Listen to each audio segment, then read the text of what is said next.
Bonjour. Voilà, je suis un journaliste heureux et en colère. Alors, je suis un journaliste heureux, merci Violaine, merci le Sénat, parce que l'évolution depuis 20 ans sur ces questions-là, elle est, je trouve, extraordinaire. Et je suis en colère parce que je mesure tout ce qui reste à parcourir et on est encore loin du compte. Donc pour développer ma pensée, bon, je suis journaliste, hein, je ne suis pas un universitaire, je parle à partir de mon expérience. Ce que j'ai appris, c'est que on ne réprime que ce qui trouble l'ordre social ou l'ordre public.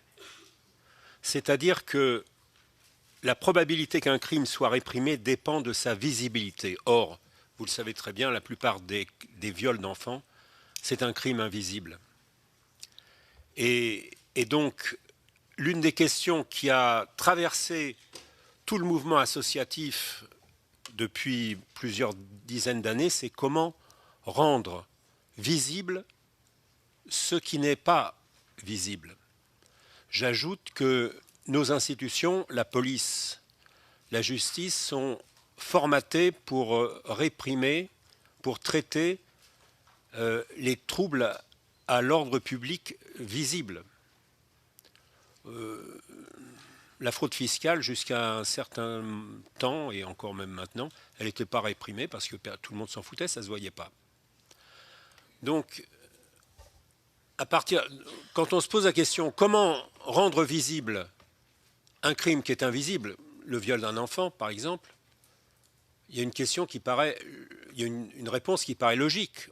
On médiatise, et c'est là où j'interviens et les médias interviennent. Oui. Alors c'est vrai qu'on prête à la presse, dans nos démocraties, on lui prête un rôle de quatrième pouvoir. D'accord ? La preuve par les États-Unis.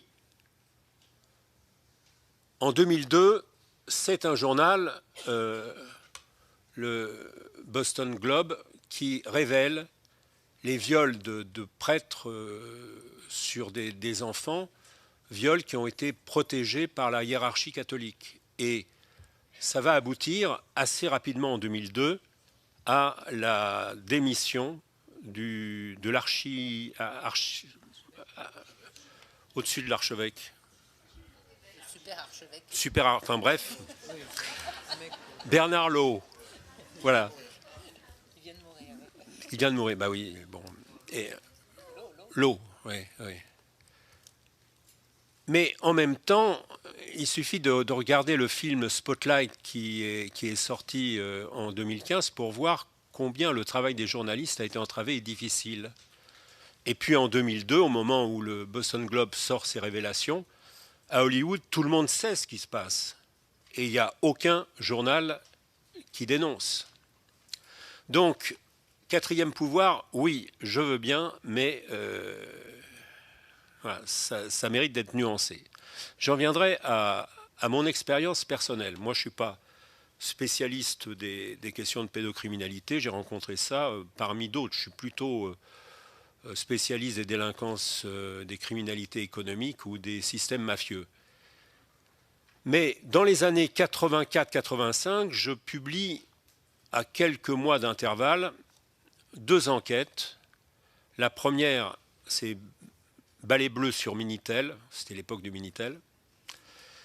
Et bon, j'étais candide, naïf. Hein, c'est une enquête, j'avais infiltré un réseau qui aboutissait à la mairie d'une grande ville française.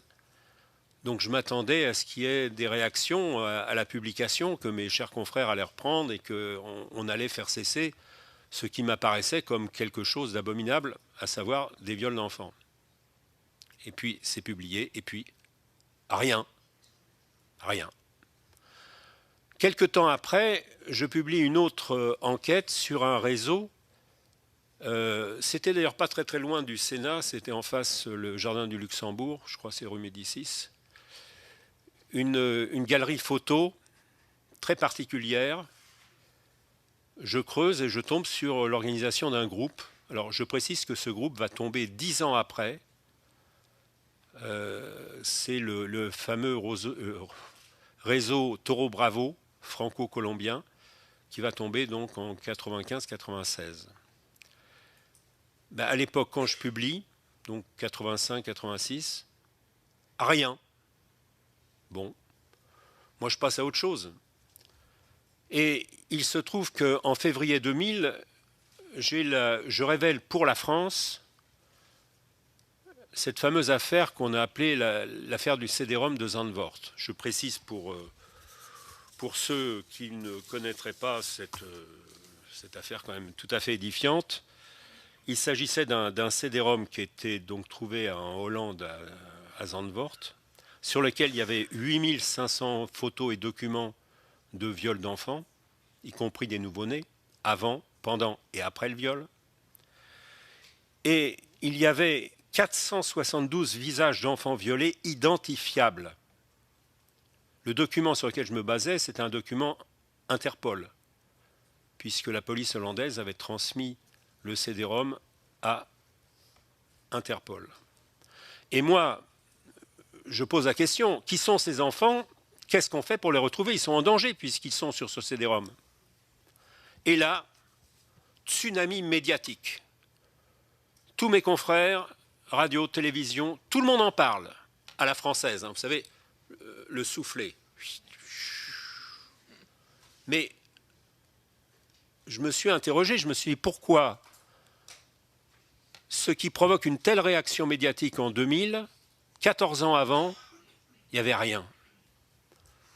Et je n'ai trouvé qu'une seule réponse, mais intéressante, je crois, c'est qu'entre 85 et puis 2000, il y avait eu l'affaire Dutroux. Et l'affaire Dutroux, ça a été un traumatisme européen, ça a été un traumatisme en France. Et plusieurs enquêtes d'opinion ont montré que les parents sont des électeurs, hein, que les parents avaient terriblement peur que leur enfant soit victime de violences sexuelles. Alors, ça veut dire quoi? Ça veut dire que, plus que la presse, c'est l'opinion publique qui est déterminante. C'est l'intervention des citoyens. Et ça, c'est extrêmement porteur pour l'avenir. C'est-à-dire que, certes, il faut de la répression, certes, il faut, etc., etc., mais ce qu'il faut, c'est gagner une bataille culturelle pour faire en sorte que ces crimes soient reconnus par la société comme des crimes qui méritent d'être réprimés. Donc c'est une bataille culturelle. Je précise que Le Figaro et Canal+ ont repris l'enquête que j'avais publiée dans l'Humanité. Ils ont prolongé le travail. On travaillait en équipe, mais c'était super. Et ça aboutit quand même à ce que 81 enfants français soient identifiés sur le CD-ROM.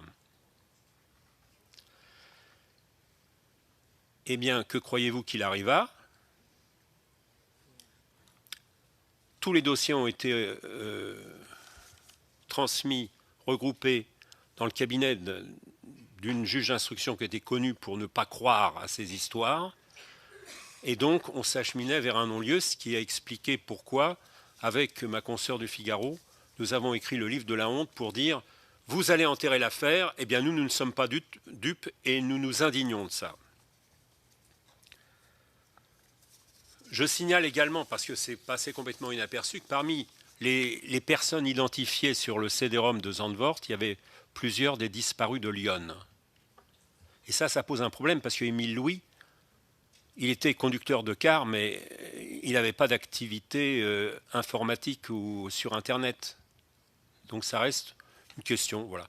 Et le non-lieu était justifié parce qu'à chaque fois qu'un enfant était identifié, il s'agissait d'une erreur ou d'un sosie selon l'institution judiciaire. Ce CD-ROM, c'était un condensé, c'était une concentration de sosie incroyable. Alors, comment expliquer la situation française qui est quand même extrêmement ambiguë? La France est un pays ambigu, c'est un pays qui célèbre Polanski, c'est un pays dans lequel des ministres en exercice disent que finalement c'est une histoire très ancienne qui n'a pas beaucoup de sens. Il s'agissait quand même du viol, de la sodomisation d'une gamine de 13 ans qui avait été droguée à son insu, quand même. Donc, et puis en même temps, c'est un pays où, enfin excusez-moi, mais nous sommes le pays des droits de l'homme et nous nous permettons de donner des leçons de droits de l'homme partout. Alors, ça conduit à un certain nombre de réflexions, d'interrogations. C'est ça, moi j'ai plus de questions que de réponses à vous offrir. La justice. La justice, elle paraît quand même très en deçà de ce qu'il faudrait. Et pourtant, est-ce qu'en faisant un procès à la justice, on ne se trompe pas? Parce que la justice française, la justice dans le droit latin, elle est nécessairement conservatrice, elle applique le droit. Et de plus, elle a à faire respecter la présomption d'innocence. Et puis surtout, les magistrats sont formés à réparer le trouble à l'ordre public. Les magistrats ne sont absolument pas préparés à être à l'origine du trouble à l'ordre public. Or, il y a trouble à l'ordre public quand ils mettent en examen quelqu'un pour viol, etc. C'est-à-dire, ils se retrouvent à créer le trouble à l'ordre public. Et ça, c'est contre nature pour les juges. Alors, les politiques. Les politiques...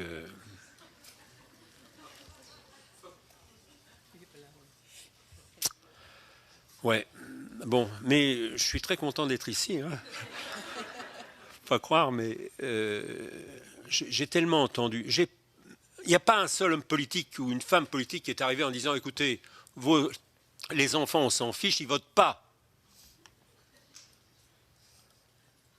C'est comme un concours de belles phrases, sauf que derrière, ça ne suit pas. Et d'ailleurs, ce qui apparaît des travaux de ces assises démontre ça.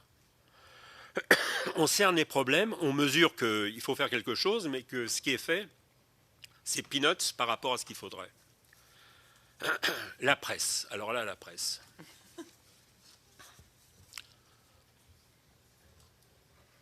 On peut parler de la responsabilité des journalistes, mais les journalistes, ils travaillent dans des rédactions et ils sont soumis à des politiques rédactionnelles. Il faut dire que les médias sont menacés de procès en permanence, procès qui sont très onéreux. Je peux vous en parler, j'ai eu 36 procès dans ma carrière, dont 7 pour des dossiers pédocriminels. Et il arrive un moment, ce n'est pas tellement les procès directement qui posent problème, c'est qu'au bout d'un moment, quand vous travaillez sur un dossier, vous savez d'où vous partez, mais vous ne savez pas où vous allez arriver. Eh bien, vous vous dites, est-ce que ça vaut le coup? Est-ce que, ça se trouve, je vais mettre le journal sur le flanc financièrement? Est-ce que ça vaut le coup? C'est-à-dire, c'est l'autocensure qui est induite, qui est gravissime. Je voudrais, pour terminer et illustrer ce que je vous dis, de vous parler de mon expérience sur l'affaire d'Outreau. Outreau, que je n'ai pas suivi sur le terrain à l'époque. Moi, c'est Carl Zéro qui me demande de travailler dessus. J'étais réticent, bref. J'ai fini par accepter. Mais dans l'affaire d'Outreau, vous voyez quoi? Oui, il y a une doxa. Outreau, c'est l'affaire. C'est une erreur judiciaire. Les victimes, ce sont les adultes qui ont fait de la prison alors qu'ils ont été acquittés. Et puis du coup, les 12 enfants qui ont été reconnus victimes de viol par la justice sont passés sous silence. Il y a une doxa. La preuve par Outreau, c'est quelque chose qui a pesé sur tous les tribunaux. La preuve que les enfants mentent, regardez Outreau. Vous voulez recommencer un Outreau, eh bien, voilà, condamnez mon client. C'est très intéressant pour voir les stratégies des avocats. Lorsque j'ai accepté de faire ce film, c'était quand même assez étonnant parce que j'ai commencé à recevoir des menaces avant même que j'ai tourné le moindre interview. Je m'attendais quand même, là j'étais plus naïf, hein, je m'attendais quand même à des pressions, mais voilà. Bernard Lavillardière, qui était mon producteur, m'a dit, ben, puisque c'est ça, on va produire le film sur nos fonds propres, donc les fonds de ligne de front, la boîte de production de Bernard. Et donc, ça a été 3 années de travail. C'est un film de retraité, bien sûr. Hein.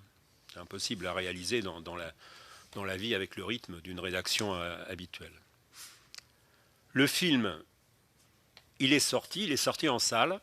Il était destiné à être diffusé à la télévision. Mais brusquement, aucune télévision française n'a accepté de le diffuser. Alors, je vous rassure tout de suite, le film a été diffusé à la télévision, en Suisse. Donc vous voyez, je ne sais pas il y a des choses qui bloquent et c'est insupportable. Moi, ce que je pense, c'est que il ne faut pas attendre de la presse plus qu'elle ne peut donner. La presse est en crise, la presse nationale, celle dont les titres sont hérités de la presse de la résistance et de la libération, ça n'existe quasiment plus. 90% des médias sont concentrés entre les mains de puissances financières du CAC 40, dont de nombreux marchands d'armes. Et si chez les marchands d'armes, la sécurité des enfants était une priorité, ça se saurait. Donc, le fait nouveau et qui me rend optimiste, c'est l'existence des réseaux sociaux. De ce point de vue, je voudrais évoquer une expérience que j'ai vécue à la suite d'Outre l'autre vérité. C'est la création d'un site collectif interassociatif de lutte contre la pédocriminalité qui a fait un appel aux témoins. Et vous pouvez vous reporter sur ce site. Il y a 160 témoignages qui sont poignants, qui sont extraordinairement forts. Et la clé, c'est ça. Ce qui a changé dans ce pays, c'est que le mur du silence est brisé. Alors, il y a eu l'affaire Weinstein, il y a eu Balance ton port, mais ce sont des moments marquants sur une évolution. Et personnellement, je voudrais rendre hommage à toutes les personnes victimes qui ont eu le courage depuis les années 50 d'entrer dans un commissariat de police pour dire, non pas je me suis fait violer, mais j'ai été violé par. Et c'est toute cette chaîne invisible de solidarité entre les victimes qui ne se connaissaient pas, mais ça crée une accumulation quantitative qui fait qu'aujourd'hui, je pense que nous sommes en train de vivre une période de basculement irréversible. On ne peut rien faire contre des gens qui prennent la parole. Et donc, voilà, moi, je ne pensais pas de mon vivant voir ce que je vois actuellement. En même temps, je trouve que c'est lent, surtout à l'échelle d'une vie, quoi. Donc, il faudrait tout faire pour accélérer, voilà.